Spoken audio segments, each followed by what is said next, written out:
Долларга хак арткан хайын, нефткә хактар төшкән хайын, халыктың да кәефе төшә бара. Хәзер инде төрле кимәлдәге җитәкчеләр халыкка билендәге кайыштарды ныграк булырга кәңәш итә. Безнең әңгәмәсебез икътисадчы Илдар Мидхәт улы Габитов. Илдар агай, һаумыгыз. Алмагыз. Бүген һез икътисадчы буларак нимә өчен борсыласыз? Мана ошо хәвефле заманда яшәйбез. Төрле имештәргә ышанып китеп, паникага бирелүеннән мин куркам. Шул гына борсой.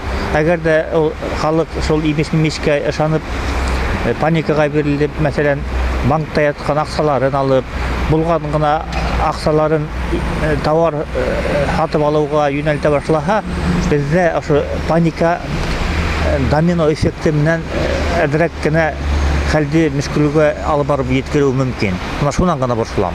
Һез икътисадчы буларак бүгенге көндә бына илдең һәм Башкортстанның икътисади хәлен ничек баһалайсыз?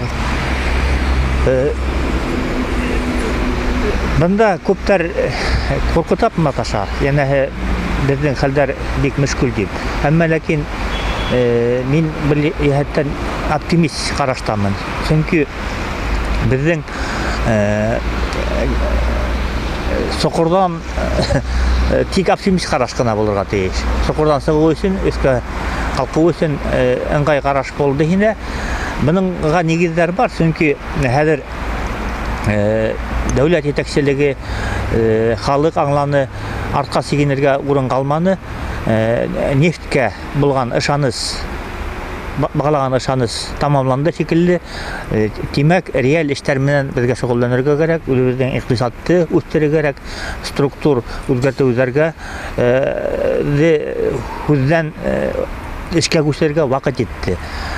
Күптәннән бит һөйләп киләбез.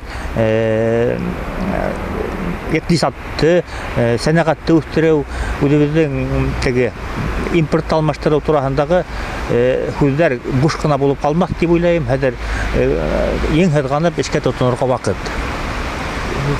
Һез бына был көрсүктән сыгу рецептын нимәлә күрәһегез? Безнең бердән-бер рецепт үзебезнең ана бөтә булган көстү туплап мобилизацион икътисадка күчәргә, тырышып эшләргә, бергәмгә ышанырга мөмкинчелектәр калмады инде. Нефтенә дә, газына да ышанмай, тик үзебезнең булган ресурсларны файдаланып, үзебездә бөтә мөмкинчелектәр бар. Төп продуктларны yetiştirергә,